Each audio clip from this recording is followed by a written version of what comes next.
Ladies and gentlemen, welcome to episode 15, the big old 1-5. I was thinking about it. We got a lot of big ones coming up. We got 20, 25. Those are big episodes coming up soon. Obviously, we don't have anything planned yet, but we'll get there. I'm sure we'll figure out something big, do like some special or something, especially for 20. I feel like that's a big number we can get to, but we're at episode 15 right now. Jordan and Drew, the sports crew. My name is Jordon Lawrenz, and I am, as of this week, officially self-proclaiming myself as the king of DraftKings. I won $15 in a free pool recently. I've won like $40 total, and I just won $3. I won $3 in $1 pool, then like $2 in another. I mean, the money's just coming in crazy lately, and I haven't put a single dollar into that game. And I am joined with freshly 18 years old Drew Skyberg, who's been joining along with the bets, hasn't he? Yeah, I mean, I've been joining along with some of the free stuff as well, Jordan. I put the $10 in. They give me free $7 then. So I put me into 17. I made the bet. I take the money out. And that's how Cheat we do it codes. here. We don't bet money here at Jordan and Drew the Sports Crew. We use our resources and we are big brains. So that's how we do it. I don't think you're ever going to see me putting money into DraftKings. That's a slippery road to go down. All of a sudden you Yes. put in $20 and you bet it all one time and it's gone. You don't be seeing me doing that. I'm not going to be that homeless guy who lost all his money on DraftKings. So let's get back on track. We have got a lot of things to promote, and we've also got some thank yous to give, right? Our t-shirts sold way more than I expected. I didn't even know if we were going to be able to do this or not, but I think we're around 35, right, Drew? Yeah, we're gonna be around 35, and we just really appreciate the support we've gotten. Look, we're at 15 episodes already, and the amount of support like on our Instagram, on our Apple reviews, it's been phenomenal, and we cannot thank you guys enough for like the work you guys have really done with buying a t-shirt, maybe liking the Instagram post, anything like that really helps us out, and we all appreciate it here at Jordan and Drew the Sports Crew. We also want to thank all the dads out there. Happy late Father's Day to you for the dads listening. I know mine isn't, but that's okay. I mean, it really doesn't matter. We've got some support from the older people, which we like. Speaking of support, YouTube numbers, they're up lately. However, this is a big however, 90% of people watching our YouTube videos are not subscribed. And that is not okay. We need you all. If you're watching and not subscribed, or if you haven't even watched a single video, but you have a Gmail, that means you can make yourself a YouTube account. You already have one. Just go ahead, hit the subscribe button. You never have to do anything on YouTube again. The support, appreciation, like Drew said, we really appreciate it. We can use a little more on YouTube. We're stuck at 25 subscribers there. We've been there for a while. Apple Podcast, I believe we're at 27 reviews. It's either 26 or 27, so we're around there. We love those 5-star reviews. If you haven't given us one, we'd certainly appreciate it. And if you leave a fun little comment as well, that always helps out. And Instagram, like Drew said, we have hit 50 followers on Instagram. So I made a nice little calendar for the Summer Sports Spectacular. There is a game with a question mark because there's no way we're watching the 1965 World Series Game 7. So, Drew, I have not told you this before, but I think we should leave it up to the fans. I think we should put a poll on our Instagram. So let me look what episode that is. We are on episode 4, which is coming out this Wednesday. We watched Super Bowl 7. So that'll be out this Wednesday. Episode 6 is going to be that MLB game. So I say after episode 5, or, like the week before, so we have plenty of time, we put up a poll with like 3 options of games we pick out, and we let the fans decide. That's genius. Let's do it. And hopefully they choose a good game because we love watching some good old sports games. I mean, Super Bowl 7, you'll hear it coming up. It felt like a high school game. It wasn't the worst game. It was still close. It's not like it was a landslide or anything, but we want a good game. We'll be sure to pick out good ones, and then hopefully the fans pick the best one out of the 3. So Jordan Drew _ sports crew, you can go on there and see everything we've got coming up for the Summer Sports Spectacular. And past few weeks, I shouted out Daryl Reed, University of Alabama. He'll be playing basketball there. Ben, oh boy, I forget his last name. Ben Rudman, something like that. I'm pretty sure. UWGB guy who is at the time trials for the Olympics in swimming. New segment. I'm going to give a shout out every week. Some weeks Drew might give it out. Some weeks I might give it out. But this week, we've got a lot of high school stuff to talk about. And I thought, there's one really good thing that happened in high school for the Ships. And our shout out of the week this week goes to the Ships softball team who won their first postseason game since 2008. Yikes. That is a long time since they won a game. Shout out to you, Ship softball girls. That's fantastic. They lost in the regional championship. Funny enough, Ships baseball and Ships softball both played the same team in the regional championship. Like, what are the odds of that? That's crazy, but that wraps things up. Shout out of the week. That'll be something we'll keep moving forward. So just think of that, Drew. Since we debuted the podcast, 2 new segments have come in every week. Stats of the week and now our shout out. And let's get right in to the stats of the week. There's a lot of them here. There are a lot. And let's start. Before game 6, Coach Bud had a 1-6 record in elimination games, the worst in NBA postseason history. But Drew, he certainly turned that around. Yes, he did, Jordan, with a game 6 and game 7 win. Like both phenomenal wins for Coach Budenholzer. He is now 3-6. So not the worst anymore. So I don't know what the worst record is, but he's not anymore.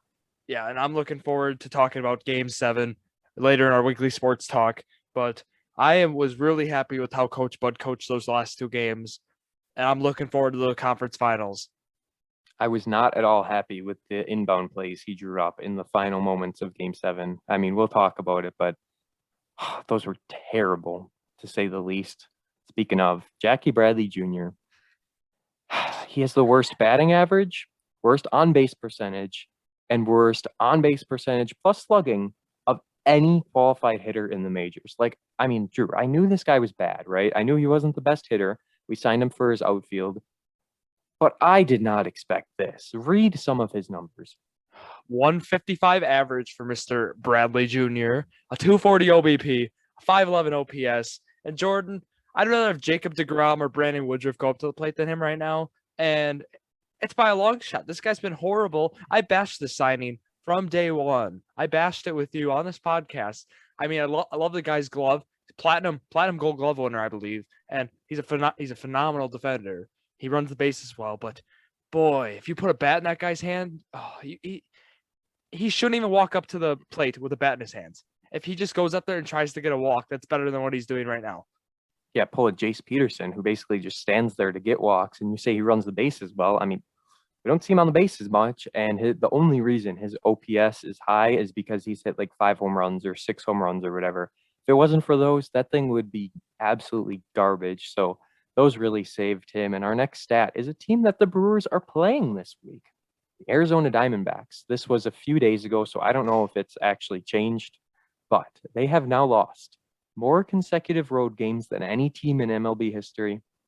23 road games this team has lost. I mean, that's unprecedented bad. Like, there's bad, and then there's terrible. So we have had 2 bad stats back to back, and our next one is kind of crazy. The Yankees, who actually yesterday just pulled their 3rd triple play of the year, which is mind-blowing with how early in the season we are, but their 2nd triple play of the year. For those of you who aren't familiar with how you score plays in baseball, this is going to be really confusing. And even those who know how to score something, this might be confusing. That Yankees triple play, their 2nd one of the year, was a 1-3-6-2-5-6 triple play. So that means, if I can try and decode this real quick, the pitcher threw it to first, right? Who then threw it to the shortstop, who was probably at second base, I would have to assume. And then that shortstop threw it home to the catcher, who threw it to the third baseman. So this must have been like someone was in a pickle or something at this point. And then the third baseman threw it to the shortstop. So I don't even know how this happened or what happened here, but that is wild. Did you see this triple play? I did not, but based on how it was scored, I'm going to guess there's a little pickle involved at the end. And that's quite the triple play the Yankees turned. Like you said, they turned 3 already this year, I believe. Yes, 3. And that's never happened. Like you said, that's unprecedented. That's mind-boggling. Is how I put that. I'm pretty sure it ties here. Yankees tie MLB record for 3 triple plays in a season. So that was, yeah. So one more triple play from this team, and they will have It's the June stat of, only. yeah, it's Dude. insane. This team is unreal, those Yankees. And our next stat is in the realm of hockey. So we have some hockey playoffs going on. As you guys know, the Lightning and Islanders are doing battle. Second time, back-to-back years, they've been in this position, those two teams. Tampa won last year, obviously, then won it all. The Islanders looking to get back. One of the tickets from that game, from I don't even remember what game it was, two, maybe game two, featured the third most expensive NHL semifinal ticket since 2011. And I have a chart here because this is cool. This is absolutely crazy. Top five most expensive Stanley Cup conference finals. So not even the Stanley Cup, the series before the Stanley Cup.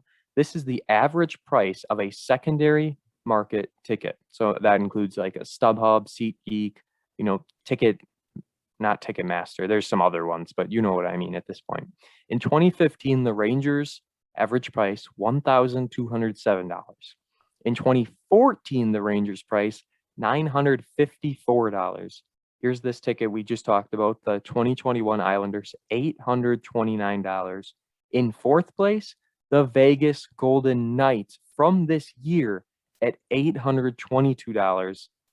And then 7 years ago, the Canadians, who the Golden Knights are playing this year, in 2014, the Canadians' price was $762. Drew, I mean, I think with our anchor money from our sponsor, we could afford one of these, right? No, we cannot, Jordan. That is a stretch by a long shot. But I mean, I got to go to a hockey game sometime based on how much we talk hockey in this podcast. I really got to just immerse myself in the hockey culture, you know? I mean, so here we can start you out with a gambler's game or an Admiral's game, because I don't think you're going to travel to Chicago or Minnesota or Detroit to go to an NHL game. I haven't even been to an NHL game at this point.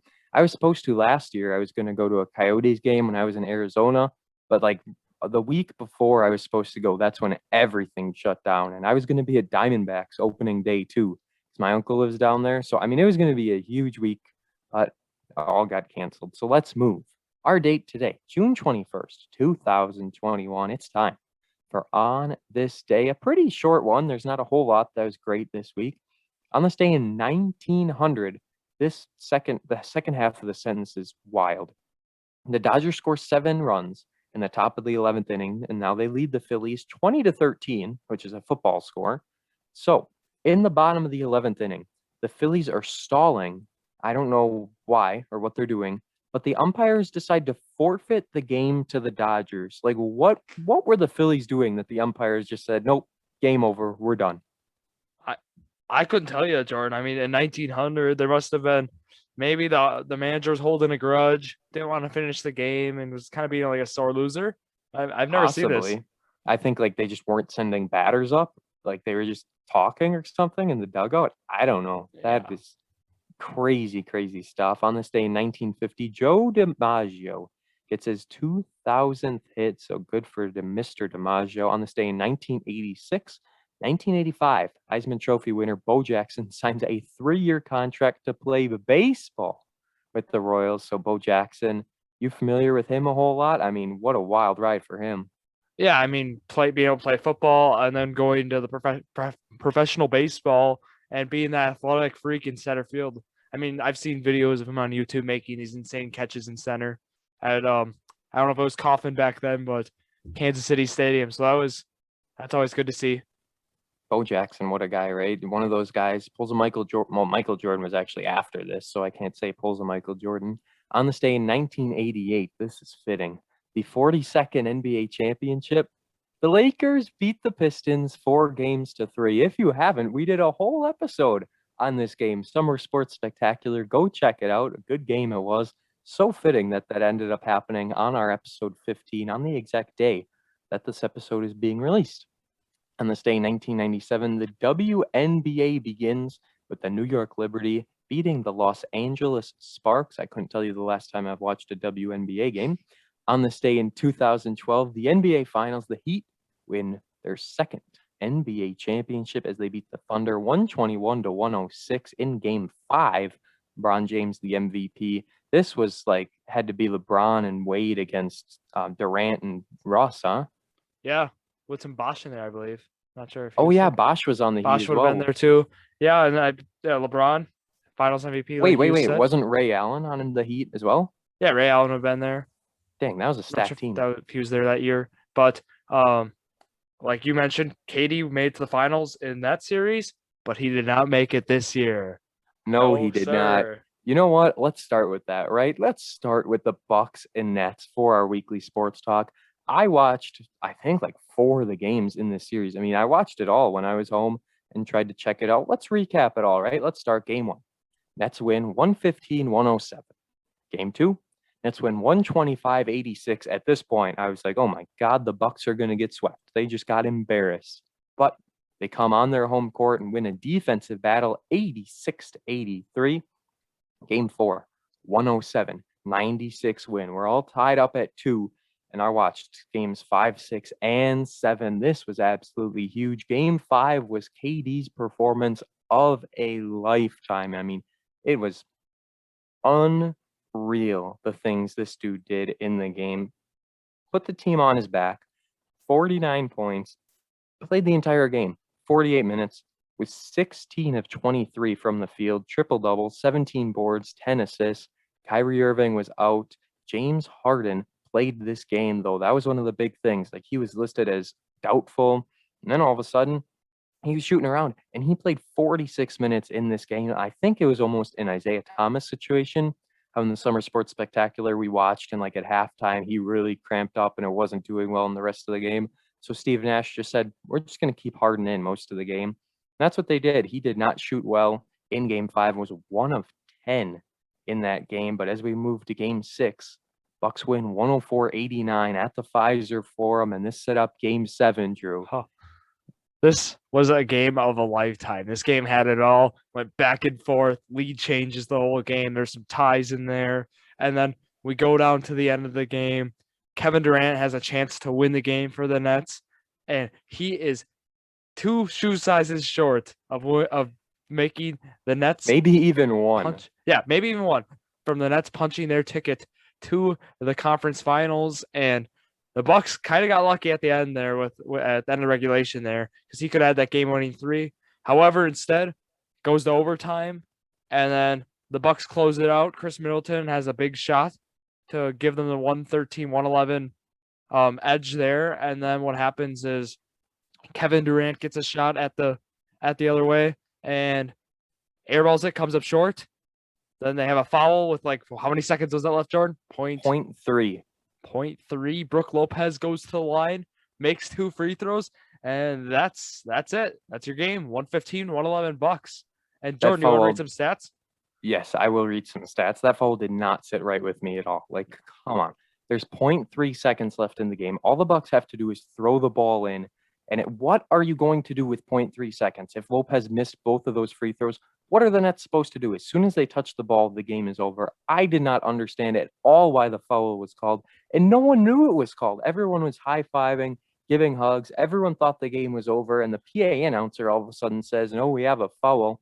The refs look at it. Sure enough, the foul was called on Harden before the ball even got inbounded. I mean, I was irate at that call at the end of the game, along with some other things. But looking at the Bucks in this game, Pat Connaughton, we have to say he had a very good game 7, 9 points and 4 rebounds for the little guy. He really stepped up.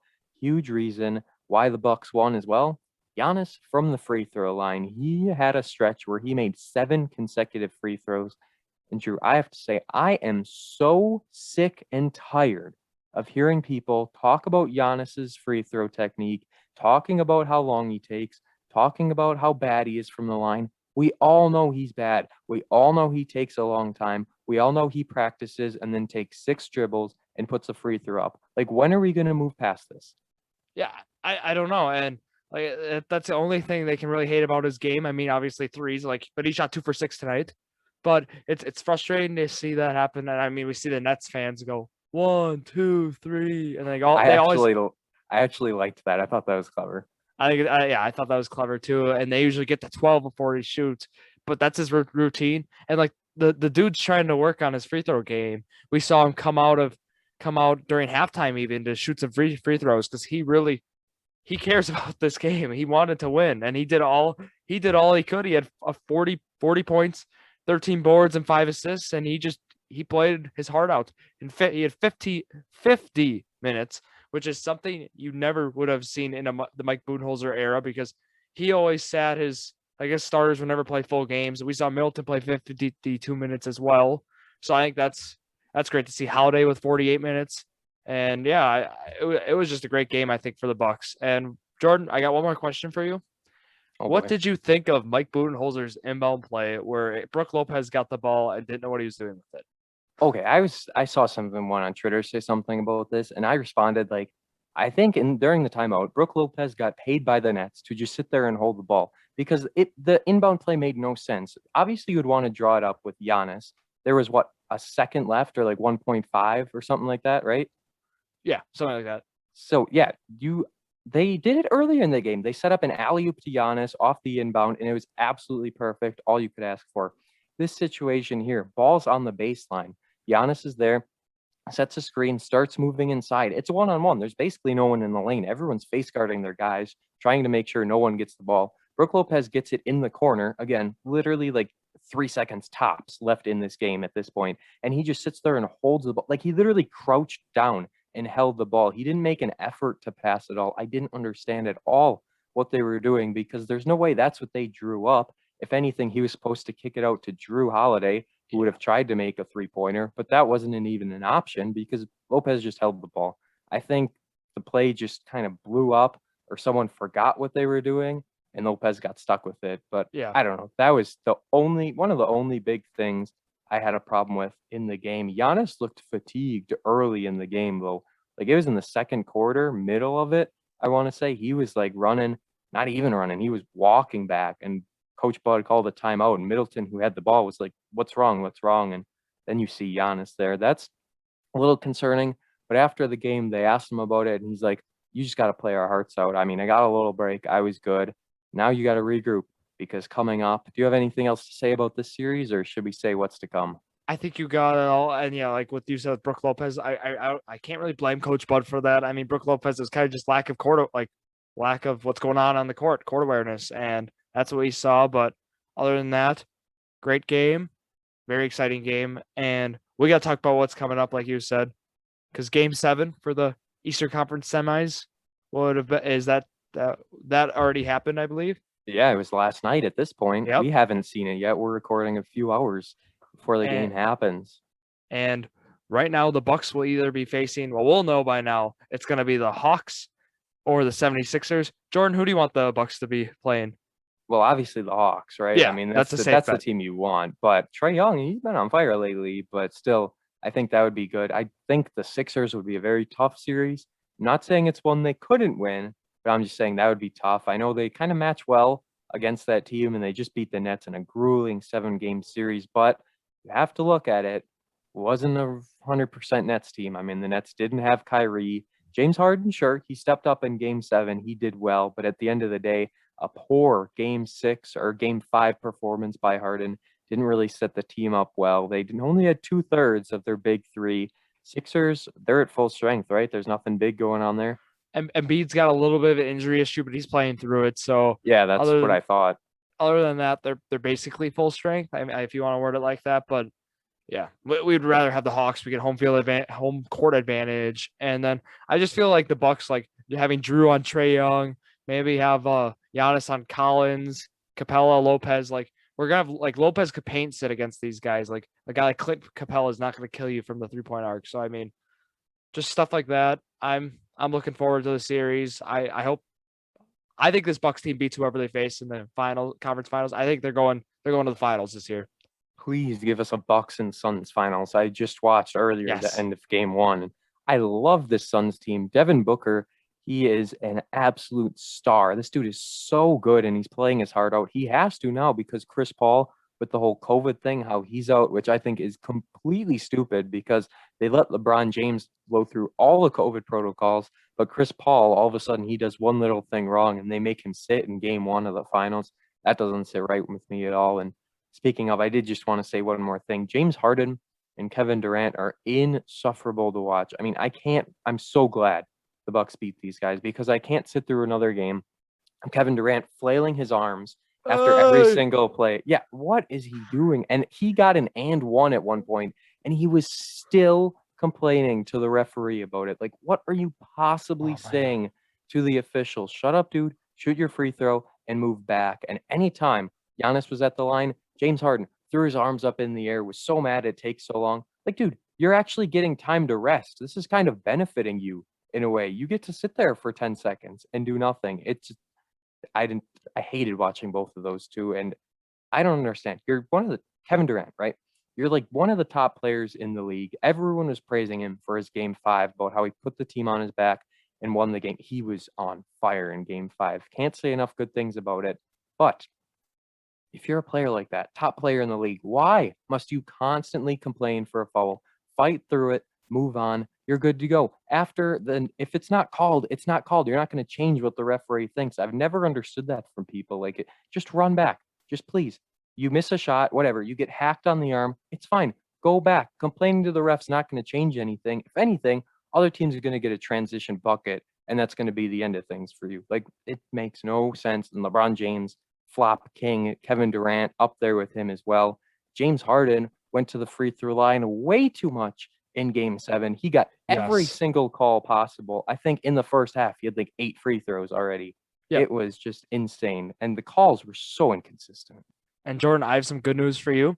The NBA officials are actually meeting at the end of this year, and they're revising some of the rules regarding the ways players are drawing fouls by moving vertical. We talked about this, didn't we? About vertically, yeah, like on they're kind of on the pump fakes too, and like how all of a sudden they just throw up a 3.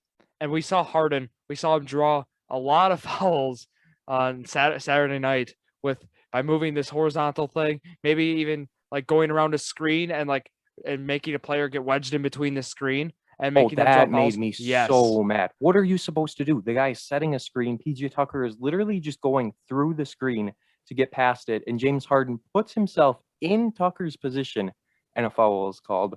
Kevin Durant did one too as well. Like, he had the ball. I know you guys can't see us right now, but he had it, and then he just swung it to the other side, and Drew Holiday's arm got caught up in it, and that was a foul. Like, are you kidding me? Just because Kevin Durant flopped and threw the ball in the air, that's a foul?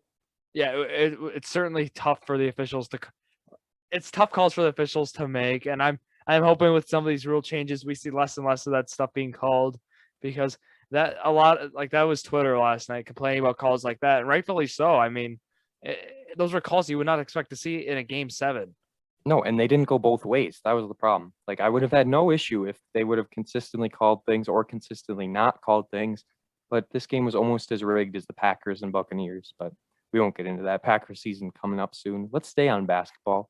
Let's move down. Let's move down to the high school level, something much more happy to talk about, especially for you, Drew. Your Valdez Vikings in this world, or what is it called? The Wisconsin Basketball Yearbook Tournament is happening in Kaukauna. Your Valdez Vikings, talk about them. They're doing well. Jordan, I'd love to talk about them. I believe I don't remember what pool they got placed in, but they're. Oh, I can tell you. Okay, they are in. Let me scroll down. There's a lot of pools in this thing, by the way. Like, big tournament Mark Miller puts on. Yes, Pool N they're in. So they're with Columbus Catholic, Green Bay West, New Lutheran, Peshtigo, Reedsville, and Valdez. And I got some good news for these Valdez Viking fans. This Valdez team is coming in hot this summer, and they are undefeated so far. They're most likely going to play, if they win this pool, which I believe they already did. They're going to be playing Roncalli probably in the championship, and they're like, because you play two, it's like Pool K versus Pool N or something, and they'll be matched up against Roncalli if Roncalli wins their pool, which I'm assuming they will. And I'll go over Roncalli scores after you're done here. And we're going to start with the Valdez. So they played Columbus Catholic. They won 82-48. Cole Hovey and Jackson Olson each had 21 for the Vikings. And we mentioned Cole already before our podcast. We mentioned both those guys. If he's going to play at this level, if he's going to make some improvements from his sophomore and even freshman year, this Vikings team is going to look phenomenal. And then the next game we're going to talk about is the Valdez Reedsville game. Valdez wins 48-44. Mason Myers led the Vikings in this game with 14 points, and that's great to see because we know Mason Myers. He's known for his defense, and he's known for his toughness on the court. And if he's able to score at this level, I mean, if the Vikings have another weapon offensively, I think that's going to be a plus for this team. And then I got two more scores. Valders 49, Green Bay NEW Lutheran 46. Cole Hovey led the Vikings with 12. And then the final one, Valders 45, Peshko 36. Brady Bodart, a senior, had 10 points to lead Valders. So I think with Brady, I mean, we haven't even mentioned him before, even in our Shimmick interview. I think he's a spot-up shooter. You know, if he can start getting that mid-range game going, maybe get some driving going for his offensive game, I think he'll be a really, really good weapon for this Vikings team next year. And Jordan, what do you got for the Roncalli Jets? Yeah, Valders could certainly use a few more shooters as well. That would be big. And we've got, oh, you want me to do Roncalli first? Okay, I was going to do Ships, but we've got Roncalli. Let's stick in the pool. Smart. I like it. Roncalli beats Little Shoot 51-44. Obviously, Luke Potes leads the way, 19 points. And then Braden Yonda has 15 for Roncalli. So that's a big addition. Braden Yonda, 15 points. Luke Potes has 31 points as Roncalli beats Southern Dorn 66-29. That one wasn't even close. Roncalli beats Freedom 51-30, 19 points for Luke Potes, so leading the way once again. And then they beat Appleton North. It says Appleton North 2, so I don't know if they have two teams in here. 55-33, Luke Potes 21 points to lead Roncalli. So Roncalli 4-0, Valders 4-0. Going to be some good matchups in the EWC this year between those two teams. If Valders can certainly keep this up, we will see Manitowoc Lincoln going up to D1 now here. They lost their first game to Brookfield East 66-54. Mattis Topirac 27 points leading the way. So that is Mason's brother, if you aren't aware at this point. The Ships beat Stevens Point 49-55. Close win for the Ships. Mattis had 18 points leading the way once again for this team. Then they beat Oshkosh North 46-40. Mattis had 19 points to lead the Ships. So Ships' final game, they beat Grafton 64-47, 24 points and 4 3-pointers for Mattis Topirac in that game. So that basically wraps things up. I will say the pools for each of those teams, though, while I still have them up. Roncalli was in Pool M, which consisted of Appleton North 2, Darlington, Freedom, Little Chute, Roncalli, and Southern Dorn. And the Ships, they had their games done early. They played Friday and Saturday, so they didn't even play yesterday when some of these games are still going on at the time of our recording. Ships were in Pool B. It was them, Brookfield East, Oshkosh North, and Stevens Point. So obviously they played all those teams, and that is that for the high school basketball. But we've got a lot of other high school things to talk about here. All good things, especially too. Ships, let's stay with them. Baseball won the regional championship. As I said, I believe they beat Oshkosh West, if I'm not mistaken. Now, they play in the Oshkosh North sectional. And if you're listening on Monday, they play at 10 a.m. today. So an early game for the Ships as that baseball team is getting going. Hopefully they can make it far. I know they were supposed to do well last year, but that never ended up happening. So this is a big year for the Ships team. And moving on to track and field, which I know you have something to say about, Drew, for Valders. 8 Ship track athletes are state bound. So that will be taking place 6 days from now on the 26th of June in La Crosse. And Drew, some Valders, they're doing well as well. Yes, they are, Jordan. I got to shout out the Bucks believer, Clay Taylor, made it to state. So congratulations, Clay. You worked really hard, and it's great to see you made it this far. Hopefully you can bring something home at state. And then another guy, Shane Griepentrog, made it to state, I believe in the 1600. Don't quote me on it. But congratulations, Shane. You know, you've been working really hard, and you'll go run somewhere D1 someday. So congratulations. Are they both juniors, or is Shane younger? They are both. This is their junior season, both of them. Okay, that's what I thought. Last thing for high school before I move on, Logan Anderson and Aiden Newberg made it to the second round in state tennis. So I just thought that was nice. You know, Ships are doing well here in these spring sports, which have gone way past the time of graduation. These kids are already done. Everyone's graduated and moving out soon. So good to see sports still going on and at a successful rate for these teams. Last thing I wanted to discuss before we get to our MLB real quick, just a recap of the NHL. Tampa Bay Lightning excuse me, just because your bracket didn't do well doesn't mean you have to diss on the 1 minute segment here. Tampa Bay Lightning, New York Islanders tied at 2. I'm a big Tampa fan. I'm actually not a fan of the team. I just think they're going to do well this year. Tied 2 apiece in that series. And game 4 was last night of Vegas and the Canadiens. This is big because the 4-seed Canadiens at the time of recording have a 2-1 lead over my Golden Knights. So if Vegas lost last night, they're down 3-1, which would be huge to come back from. It's possible, certainly, but that would be very, very big. Hopefully, Vegas got the win last night, and then both of the series would be at 2-2 heading in to the week. So that wraps up that, and it is our time. Not Brewers, though, because we've got something before this. The whole sticky situation, Drew. No pun intended there, right? Obviously, it was intended. After months of speculation, the MLB laid out exactly how they plan to crack down on the, quote, sticky stuff that they believe pitchers have used to not just get better grips, but improve their spin rate and change the dynamics of their pitches. So the MLB said if players or pitchers, I should say, are caught with this substance, it is going to be a 10-day ban with pay. With pay. What's the point? Yeah, you read that right, Jordan. It is with pay, and I think right now they're trying to wease their way into like a better way to punish players to commit this offense, and I'm not really sure with pay is going to be the right way to do it. I mean, they're suspending the player for 10 days first, which I guess is a start, but like with the offensive crisis, it's truly an offensive crisis. I mean, team batting averages, like it's a MLB league wide average, like 236 is what I saw per last week, and that is historically low, and this needs to be solved. And the one way Commissioner Rob Manfred really wants to solve this is going to be through limiting, the sticky stuff. So like sunscreen mixed with rosin, and then there's something called spider tack, which is actually a newer kind of substance pitchers have been using to improve their spin rate.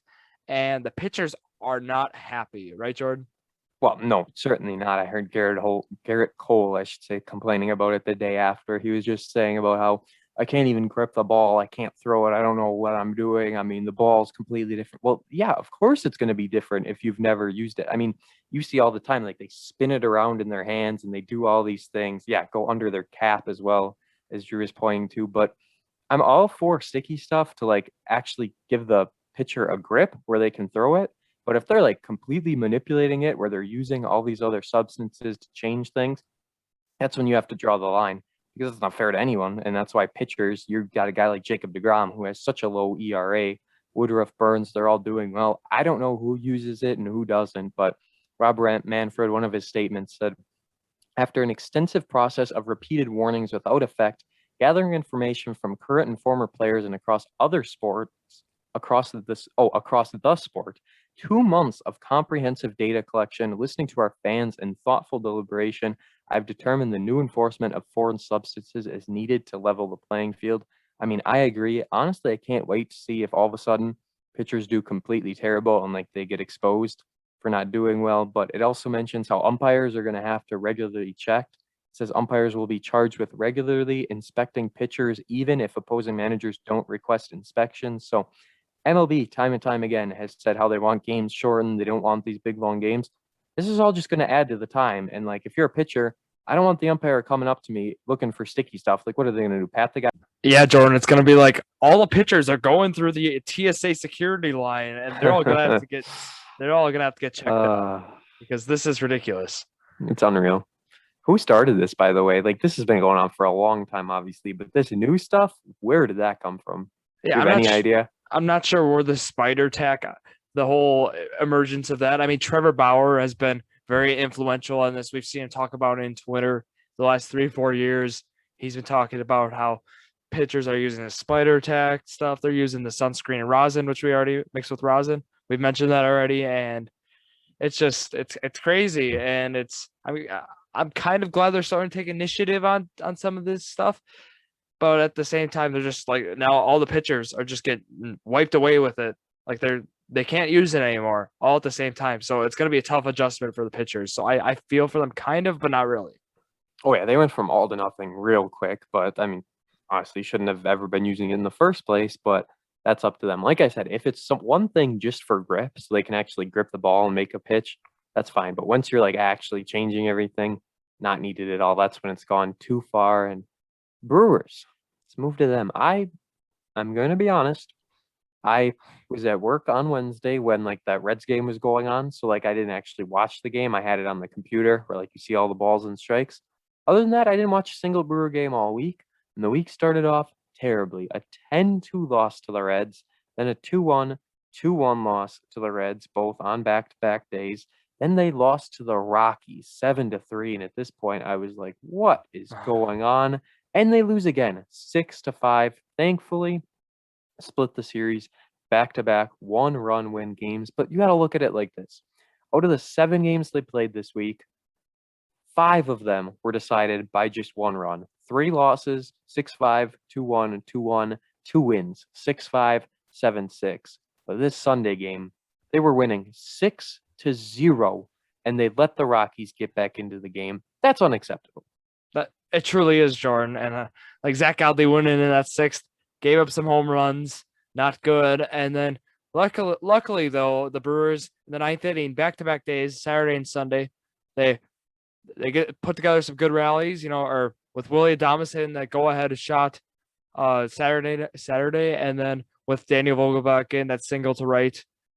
So that was a plus to get the 7-6 win on Sunday. So look, I said that they should have swept the Rock. I said 3 out of 4 or a sweep, and I said anything taking a series or splitting the series or losing the series would be a bust. And nothing went right for me in my prediction this week, did it? No, not well. I said 5-2, and they went 2-5. So it's not like I did much better, but you went big bold, and it did not pay off. So I now lead 7-2 here in the standings. Before we get to it, I don't want to forget Keston Hiura down in AAA has been doing well again. There was a tweet a few days ago where it says Keston Hiura has drilled 3 balls to deep right center tonight. First one caught, next one sac fly, this one double off the wall. He snapped a 12-game hit streak last night, but has reached in all 18 of his Nashville Sounds games. And this took place on the 18th. So here we are again. Do you bring him up and see what he's doing? I think it's far too soon to bring him up once again. Keep him down in AAA. And this is the same thing with Godley, right? He was doing pretty darn well in AAA. They bring him up for his first appearance. It went absolutely terrible. He didn't do any better yesterday. Seems like at this point, Hiura and Godley, if you want to touch on this, you can. If they're 2 guys who are too good for AAA, not good enough for the pros.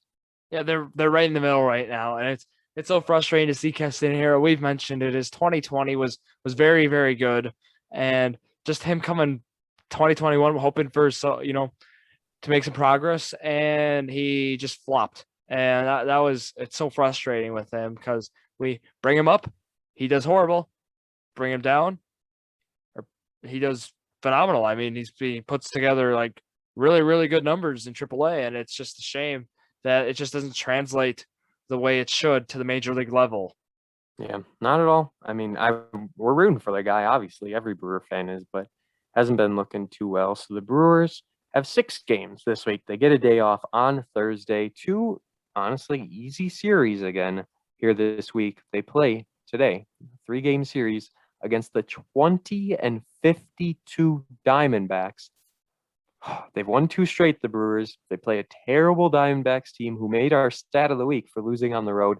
That game is at home, though. It's at Chase Field, which I've been to, in Arizona. And then they get Thursday off, as I said, and they play 3-10, 3-10, and 1-10 against the Rockies. So all early games at American Family Field. They just went 2-2 with the Rockies in that 4-game series. Haven't played the Diamondbacks. Drew, you're coming off a terrible week for predictions. 6 games this week. What are you going with? I assume you're going to pick like 4-2. You, my friend, are correct. And you know why? This Arizona Diamondbacks team has lost 16 in a row, Jordan, right now. 16. Yeah, well, the Brewers don't do well against bad teams. I don't care. I'm going to say they either sweep or take 2 out of 3 from the Diamondbacks. And then they're going to lose a game against the Rockies, not sure which one. And they're going to go 4-2 this week. That's fair. With the way they played this week, I can't go 5-1. I understand the Diamondbacks are bad. I understand they just played the Rockies, but I'm going to say 3-3. I mean, I'm going a 500 week, which wouldn't be the worst thing in the world, But standings-wise, Brewers are tied with the Cubs. So, I mean, they got to keep it up. Cubs series coming up soon once again. And both those teams sitting at 40 and 32, 3.5 games ahead of the Cardinals. So there is some room there. But the Brewers, they got to stay up there. They got to do well. Both Brewers, Cubs, well, actually, Brewers, Cubs, and Cardinals, all 5-5 in their past 10. So anything else with that, or are you ready for some trivia? Love me some trivia. Let's go. So I have decided next week, I'm going to lay it down right here. I'm going to announce that next week will feature trivia on episodes 1 through 4 of the Summer Sports Spectacular. I am going to quiz you on it, and it is going to be a blast. We're going to go back. I was going to do 1 through 5 because what we do is we record Summer Sports Spectacular before this, but that would spoil it because episode 5 wouldn't have happened yet. So we're going to do 1 through 4 next week. How's that sound? I'm kind of worried, Jordan. Kind of worried. You should be. That might bring you down, but it's going to be fun, and it's going to encourage people to check out those if they haven't already. And if they have, then they'll know they can join in. So our options for this week, the wheel is spinning. You've got video game cover athletes, MLB all-time statistics, and Drew's Choice. Wheel has not yet landed on Drew's Choice as we are doing all-time MLB statistics. What are you thinking this week? That going to be good? I think that'll be good. Okay, well, first question, right out of the gate. Who has the most home runs in MLB history? Barry Bonds. You nailed it. I mean, 762. Yeah, wow. I'm impressed with that. That's almost a bonus point. I mean, that's an easy first question. Didn't give you any options. There will be options coming up, but not this next one. It's true or false. Cy Young has 527 career wins. True. False. He only has 511. Oh, So come going on. I knew he had down- over 500. Well, I'm just saying it is 511 in his career. I knew that one could stump you. Next question. Post 1900, what is the most number of saves in a season? Is it 39, 51, or 62? 62 by Francisco Rodriguez. Wow, nailed it, actually. 2008 that was. K-Rod. 13 years ago. Yeah, I thought I could maybe try and throw you off putting a real little number with the big one. That didn't work like that. Next question. True or false once again? This one's going to be tough. True or false? Ty Cobb hit over 400 in consecutive seasons. True. It is true. The Georgia so Peach. There, he nailed it. 420 in 1911 and 409 in the 1912. That is crazy. Back then, obviously, it was a different game, but our final question. How many more home runs does Hank Aaron have than Babe Ruth? I'm going to give you options here. Is it 7, 41, or 76? 41. It is. That is a good week of trivia, only going down on Cy Young. Hank Aaron has 755 home runs. Babe Ruth has 714. So you do the math there. That is 41, a 4 out of 5 week on trivia. I don't know when the last time that is that's happened, but that's puts you at 16 and 25. Moving back up there. Not bad at all. I'll take it. This is my category I was feeling really good about. I got it. And I'm hoping video game cover athletes goes well too. Yes, so maybe we'll do that next week, and then the week after we'll do 1 through 5 of Summer Sports Spectacular. But I'm not sure. I'll still figure it out. Depends what kind of mood I'm in, if I want to put the trivia together or not. So that wraps it up. I'll be at another Booyah game tonight on Monday. I love the Monday night Booyah games. Guess the attendance, Drew, last Monday when I was at the game. How many Booyah fans do you think were there? 300? 945. Wow, what a turnout for Booyah. Free hot dogs on Mondays for the first 90 minutes after gates open. I think it brings the people in. Booyah had a big win last Monday. They won 6-4. They were down 2-0. Start the game. Then they came back, tied it at 2. My boy, Max Wagner, he was on fire that game, had himself a few RBIs. He's from Green Bay, so you got to root for the guy because these guys are from colleges all over the world. I mean, there's some random ones that they're from, but they play at Green Bay. Booyah, tons of fun. I'll be at the game tonight, and that basically wraps things up. So, once again, if you aren't subscribed to our YouTube, please go ahead and do that. Follow the Instagram. Just because we're at 50 followers doesn't mean we have to stop. I mean, keep it up, guys. We're at 50. We're still at 50. We're going to keep moving those numbers up. Apple Podcast, leave that 5-star review. Follow us on there. T-shirt sales next week. I think we're going to shout out every single person who bought a shirt. We'll put their name on and give them an official shout out for their support. We thank you very, very much. Maybe we'll even put your name in the description if Drew's up for it. We'll have to see about that. But basically wraps things up. I ordered the shirts today. Hopefully, fingers crossed, it all went smoothly. That's the goal. So, Drew, wrap us up. What you got to shout out? You can follow me on Instagram, Drew Skyberg, DrewSkyberg. That's my Twitter as well.